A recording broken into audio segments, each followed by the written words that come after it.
can stay here and lick cheesecake off of your gorgeous boss with the perfect teeth.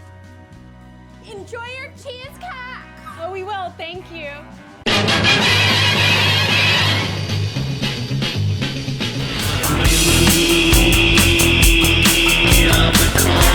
We are the Cult Lords.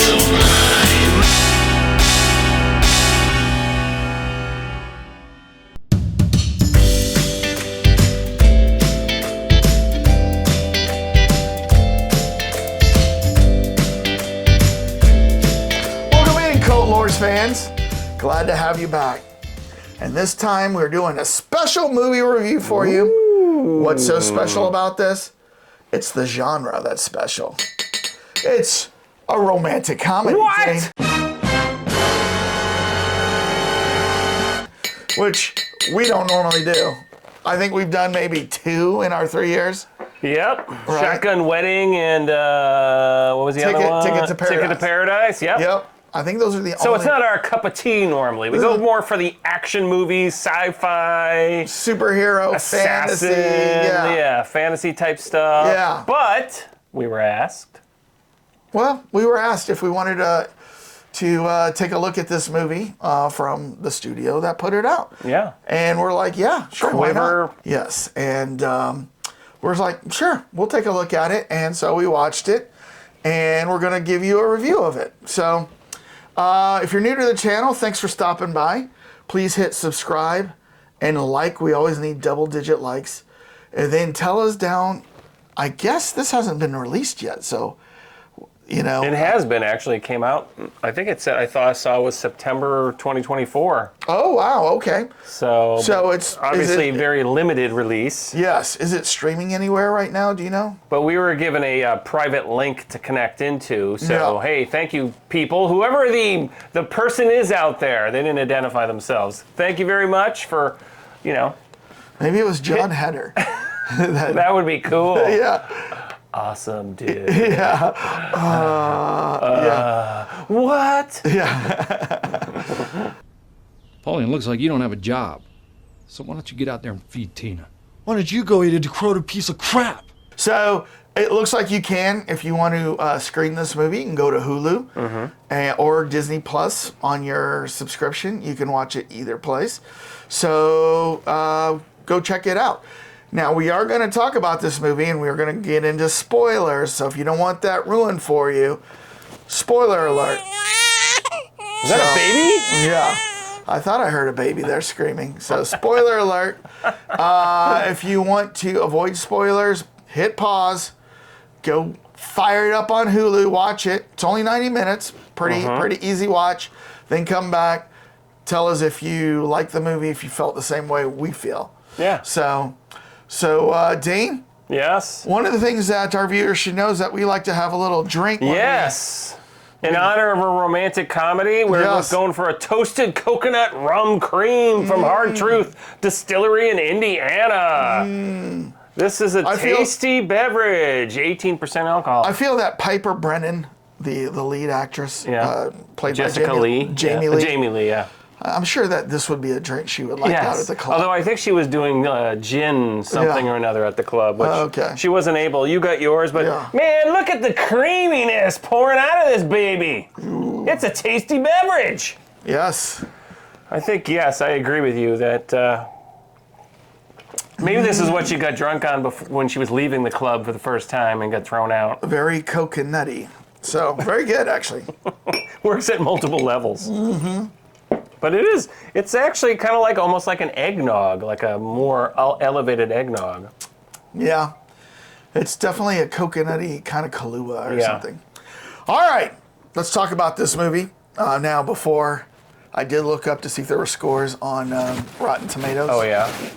So I'm sure you didn't look at these Rotten Tomatoes. No, I did not. All right.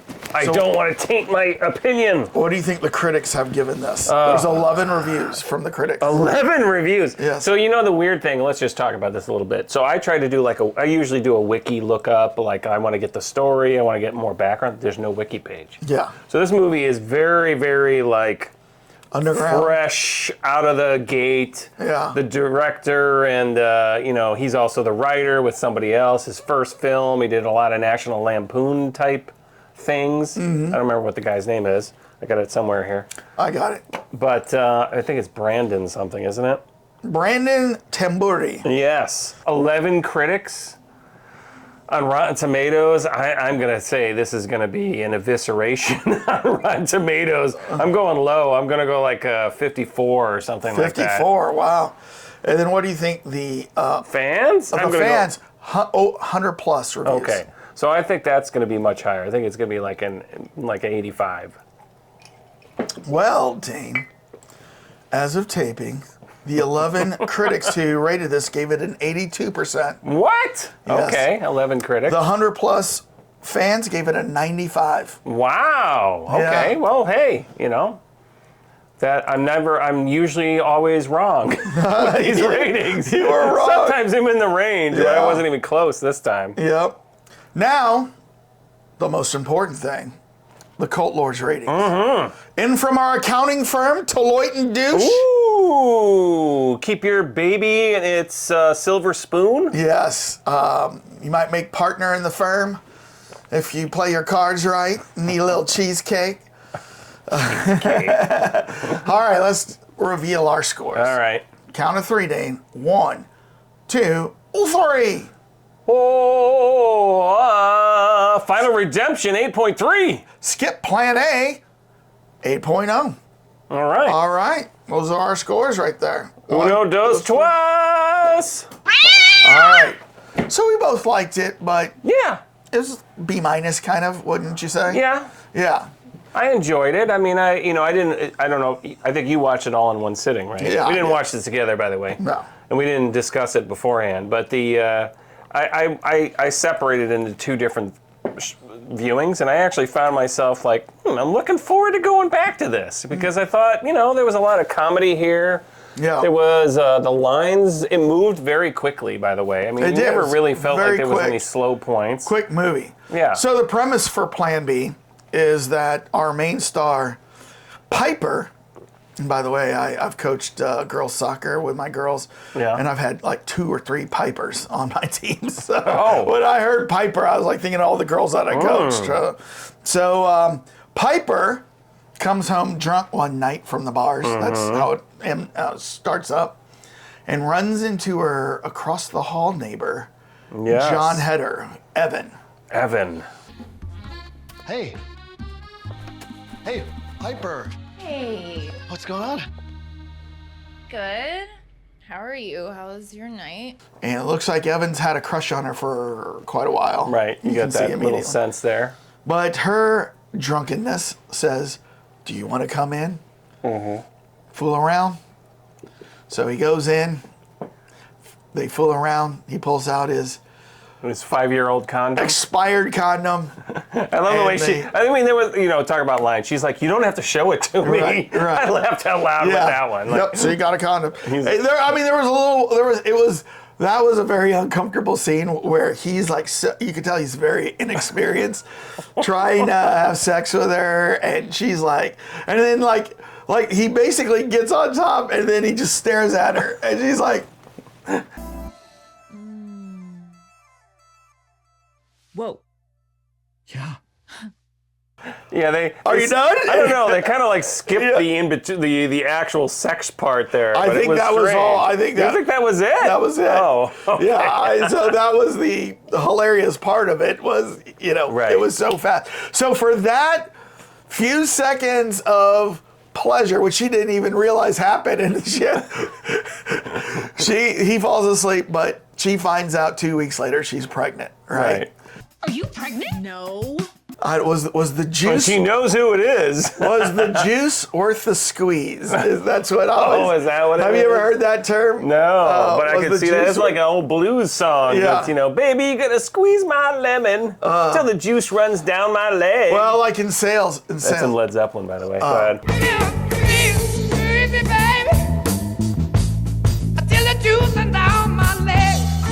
In sales, a lot of time, when clients want us to do work and it's not very profitable, or whatever. Like my boss always goes, "Is the juice worth the squeeze?" And I'm like, probably not. Probably not worth the time for us to go through this process. So, is the juice worth the squeeze? I haven't heard that from a sales standpoint. Yes. She learns that she's pregnant, and because of her history, freaks out. Yeah. Because of her history, and you find out her dad left before she was born, and then her mom died at a very young age. And you also find out she was in like the foster system. Yeah, she was in the foster. I mean, they like really threw it in there very subtly. There was no. I mean, she wasn't like showing any signs of being mentally impacted on a lot of ways. I mean, she looked well adjusted, it seemed. Yeah. But because of that history, and the fact that she's a little bit older, and the fact that she has been pregnant before. Yeah. And terminated that pregnancy, she comes to the realization, at this age, I want to have a family. I want to have a daughter, right? I'll step back on the family part. I want to have a daughter or a son. I want to have a kid and provide a good family between us. But there's no way she wanted to be with the guy across the hall. And thus the plan B. Yeah. So plan B has multiple meanings in this movie. So her roommate... Evan? What are you doing in my apartment? Oh, hi, Maya. Piper and I are seeing each other. Yeah! Really? Maya, she basically says, you didn't take your Plan B pill. And she's like, I don't have a Plan B pill, right? And so, well, she said something like, it gave me acne or something. That was her birth control. She got off of birth control. Oh, that's right. So then she said, well, you didn't take a Plan B. She goes, I didn't have a Plan B. Yeah. So then now, with her not wanting this to be John Heder, Evan to be the father, her whole thought process is, in the next week or two, I got to find another man that I can have an affair with. Right. To pin that man baby down on him. and say it's your baby. Yep. Right. So, and who does she find? The guy, the handsome kind of, they play him off a little bit of a douchebag financial investment guy that hits on her every time in the coffee shop. In the beginning, you're like, this guy's a douche. You know what I mean? You're not exactly my type, so. Okay. A handsome, successful investment banker isn't your type? Can I just take your order, please? But then she sees him as he's got money. He's got money. He's going to provide, and then it turns into a whole nother thing. She goes out with him. They have some intimacy, and then 2 weeks later, she says she's pregnant. And at first, he doesn't know how to take it, but then he gets excited. And this is where, like, in the beginning, I was like, this is not going to be a very good rating for me, because I'm mad. I'm mad that she starts putting this new guy through the ringer, lying to him, saying you're the father, gets the whole family involved, the mom and the dad. Oh, I want to get Bonzo in the background here, okay? And then, un, deux, trois, family. And the irony is that's so overwhelming on her that she just guilt pours out. Guilt will come back and talk in a second. But did you see who played the guy Cameron's dad, Cameron Cassidy? Mr. Berenger. Tom Berenger. I've never seen this guy in a nice role in my. I've always seen him like in serious roles. Yeah. And I'm thinking Army, about Platoon. Military. I don't think I'm gonna make it out of here. You understand what I'm saying to you? Everybody gotta die sometime, Red.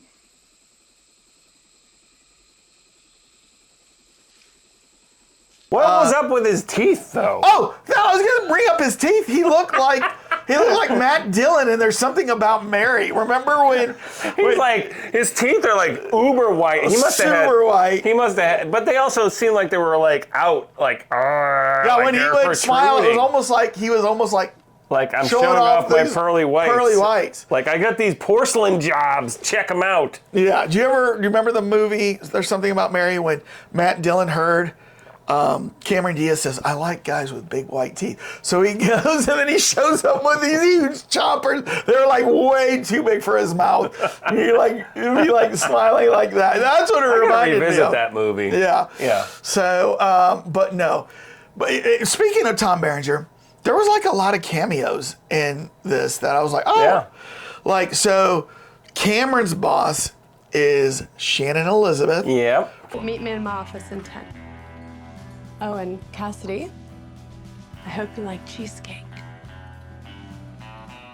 From American Pie. The fetching Shannon Elizabeth. She's also in Love Actually. Oh, I never She's seen one of that the movie. She's one of the babes that the British guy hooks up with in Milwaukee. Oh. When he comes all the way over and he's like, I went to Wisconsin and it's Elizabeth Cuthbert, Shannon Elizabeth, and two other like very well-known American celebrity attractive models. Let's put it that way. And then. Oh, and January Jones, and I can't remember the other one. And then, when they were in the Lamaze class, when... Oh, I was wondering if you were going to pick up... Did you pick up on that right away? Which one? The Lamaze instructor? Yeah, immediately when he walked in, I go, that's Vernon Davis. What a presence. Good evening. My name's Steve. Welcome to Lamaze class. To start off, I want you all to sit pretzel style, across from your partner. Hold each other's hands as you breathe. He was the tight end for San Francisco 49ers. So you saw it immediately? Immediately. You must have been like, what's he doing in this movie? I was like, Vernon Davis, is he getting into the acting thing? You know what I mean?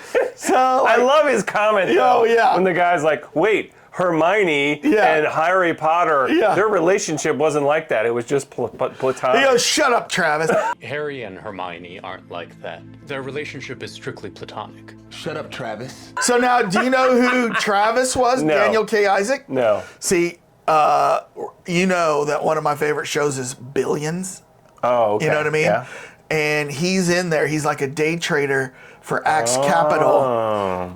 He doesn't look anything like this picture in the movie. In this I movie. know, yeah. The shaved beard. But yeah, he's so like as soon as I saw him, I was like, dude, that's I think his name in the show is Ben Kim, and he's a day trader. So you had that. See, I didn't know that was an actual known guy. So that's a known you guy. had multiple layers of laughing there. Oh, I was like, what oh are these guys doing in this I was movie? like, how many other people are they gonna put in this that I know? You know what I mean?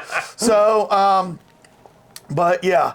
So like, you know, she the thing that I did laugh at was when she was trying to find like who the father was, she set up a date off of like Bumble or something. Yeah. And she met that guy at the miniature golf course. I was like, oh, that's right. The first date. And like, you know, he seems all nice at first. You know? And then he completely like, I will kill you, you little S. Yeah, to the kid. Yeah. Right? I want to know where he is. Well, I want to get my dick wet. Where's he? That was very funny. He goes, you just messed up my shot of getting my beak wet or something like that. Didn't he say something like that? And then the kid's dad comes over and he like snaps a golf club. It's like, yeah. Let's go. Yeah. We assume he, you know. So I was laughing. We all wish the little douchebags would get that kind of beating, but that was very funny. Yeah, but she knew immediately, this is not the guy for me, right? But I did feel bad for the guy Cameron because like at first when he comes in and he's talking to her, you're thinking douchebag, right? Right. But then when you put like a heavy thing on him, like you're going to be a father, and then he takes her to visit her family and you see how close the family is, and then how excited the family got, I'm like, oh my God, you're going to put all these people out on the limb here, you know what I mean, of this. This was where my criticism is that she was taking the wrong steps here and lying. She's lying to the real father. She's lying here. But you know what? Just like my card said, redemption. She ends up making the right choice in the end. Oh yeah. So and she realizes, you know, for all us geeks out there. Yeah. I'm dressed more like a geek here. I'm supposed to be the neighbor. Do you break up all your food to make sure it's fully cooked? No, when I saw that, I was like, no, not a picky eater. Oh, yeah. When I saw that.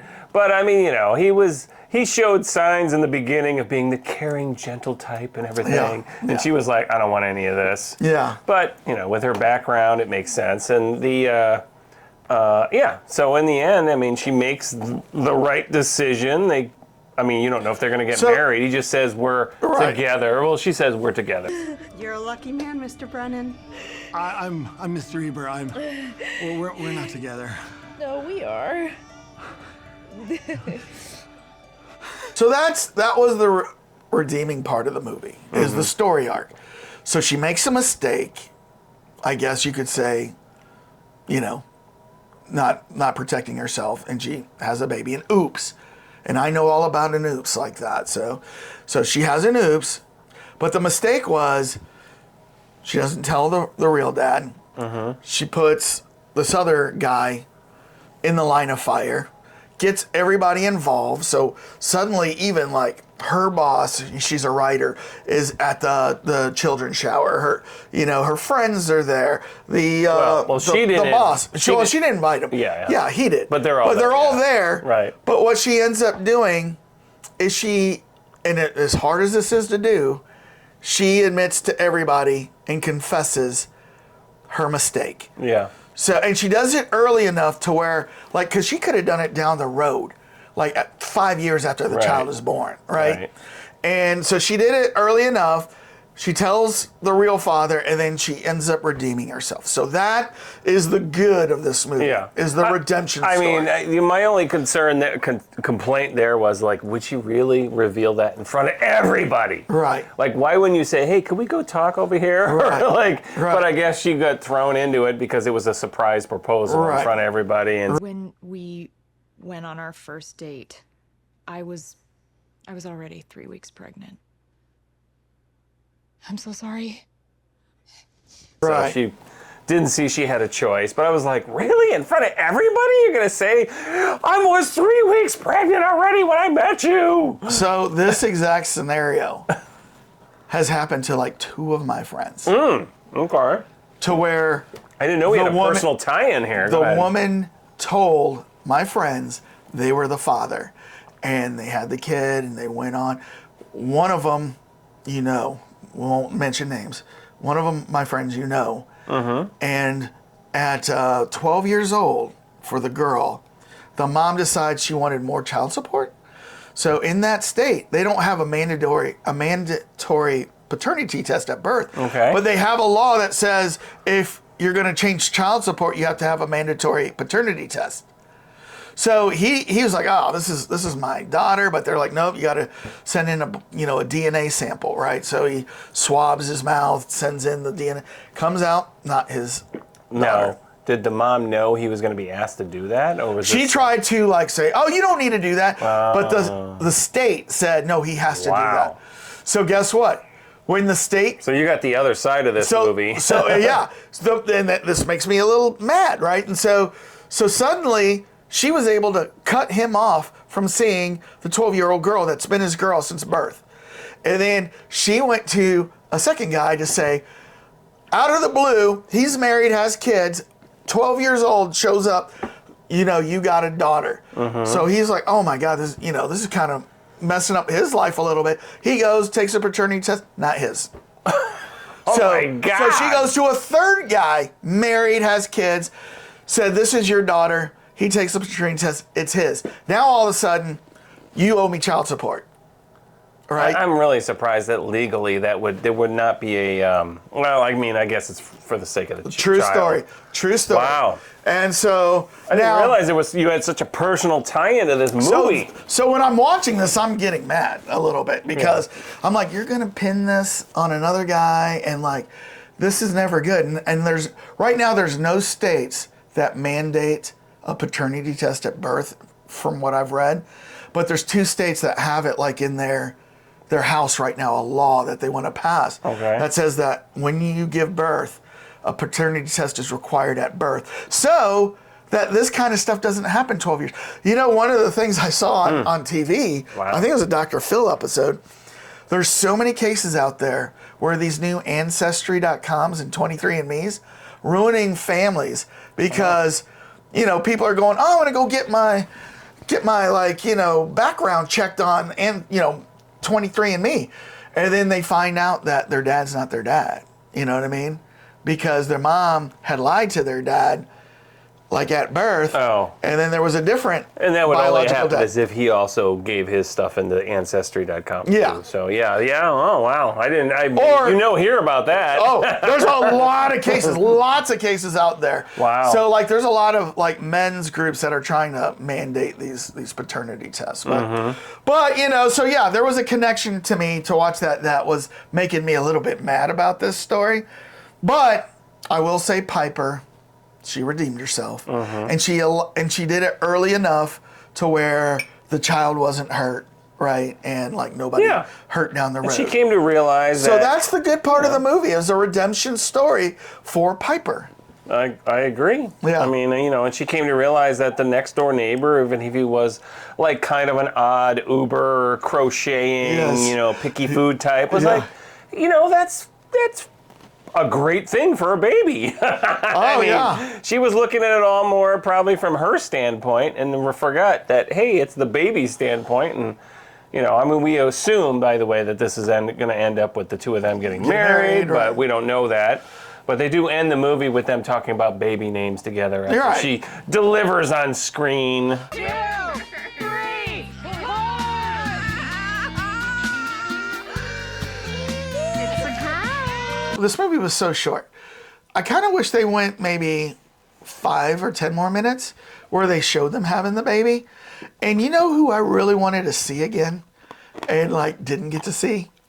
I wanted to see Evan's mom when she found out that he's gonna have a baby. We wanted different things, you know? I wanted to date her. She wanted me to not date her.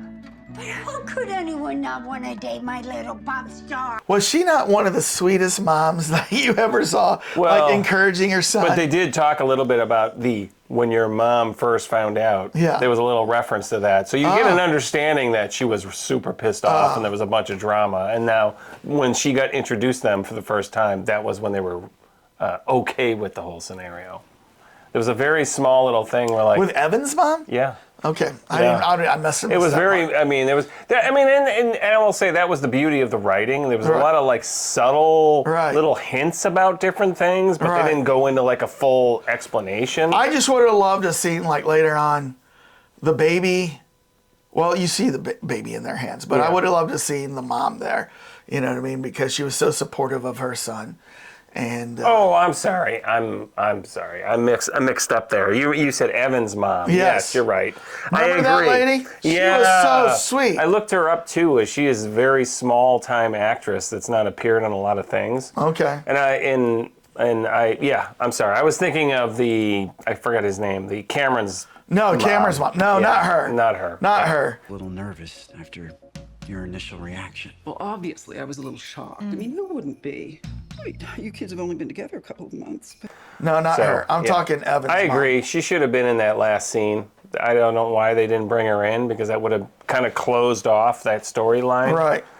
So is that doctor that delivered the baby really in real life in a wheelchair? She is. I noticed that at the very end they wheeled her in. Well, it looks like Danielle Perez. Look at her IMDb page and the description of this actress.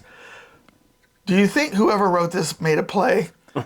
Danielle rolled onto the Los Angeles comedy scene and quickly established herself as a unique voice. She rolled onto this comedy scene. I assume they write that themselves. Yeah. No, I don't think they You don't think so? I don't think so. I mean, that seems like so blatantly like I'm making a joke about that. Yeah. But well, so we both liked it. You know, I think there was areas where I think they could have improved it a little bit. Oh yeah, there was a couple of things. I thought the music was. I think this is where the first time director coming out, that there were some challenges. Like the music was just so like elevator, like right on, like they were. I don't know. I just didn't get a sense like it was almost made like The Office, like very low level. You know what? So I honestly felt like some of the dialogue was forced, and it kind of reminded me, even though it's a cult classic, kind of reminded me of the movie Office Space. You know what? You remember Office Space? You mean the No, Office Space. Okay. You know who I'm talking about? Jennifer Aniston is in that movie, Office Space. But the guy from the red stapler guy. Or yeah, the guy's like, who was in the basement. Yeah. So that was Office Space. But the main guy, I think his name is Ron Livingston. Yeah. He was in like Band of Brothers. Mm-hmm. Yeah, Ron Livingston. Yep. So in that movie, the dialogue also seems a little bit forced, but it's so hilarious, like you can kind of overlook that. And it was done in the 80s, so you kind of feel like 90s. 90s. Oh, really? It's Mike Judge, the writer of Beavis and Butthead, wrote and directed that. So I agree with you on that. I mean, it just seemed like there was needed a little bit more experience. The other thing too is like every single scene was so lit. Like and a lot of times I felt like they filmed this on like an Apple, an iPhone. Like everything was super clean, super, like almost like it was done as like an HR video. You know what I mean? Like by that, like everything is like really well set. Yeah. And then the only other thing I had was I'm not gonna complain about that. I mean, that's all right. But yeah, I lost my train of thought. What was the other thing? There was the music. There was the lighting. Oh, did you? So when there was a lot of scenes where Heder was driving his car, and there was a lot of them talking. I was starting to get nauseous because the way they filmed it, she's like right here, and the camera was here, and you're seeing a very dramatic, like the ground going back in the background, and I had to look away a couple of times. Like I can't deal with this. I was getting car sick because it was moving so fast in the background, and it was almost like they made a mistake and they just like went right on with the car moving the whole time. Care about you, Piper. Evan. Come on, you know I do. Seriously, I'm all ears. Okay. So I'd be very interested to know if anyone else feels that way. I don't know. I didn't notice that part, but that's interesting. So, all right, well, we both liked it. We thought it's not really our entertaining. Thing. I don't really watch romantic comedies very often, and I usually don't like romantic comedies. I did like the redemption arc in this movie and how it ended on a happy note. So tell us what you thought if you saw this down in the comments. Right after you hit subscribe and like, tell us what you would give it. Would you give it, in the 90s like the Rotten Tomato fan scores did? Would you give it in the 80s like the critics and we did? Or would you give it below that? Yeah. It needs to get out there more. Yeah. I mean, it's obvious it's not getting a lot of airplay, and like I said, it doesn't have a wiki page. We're kind of getting in here right at the beginning of this movie being released. So I think we both hope it gets a lot more airplay. Yep, a lot more people to see it. So, and I think more like millennial girls will dig this movie. You know what I mean? Than probably we do. But yeah. So if you're in that age bracket, if you're female or male, millennial, Gen Z, you're gonna like this movie. So probably more so than Gen X or baby boomers. So, tell us what you thought. All right, Dane. Everybody have a peace out. Make us your plan A.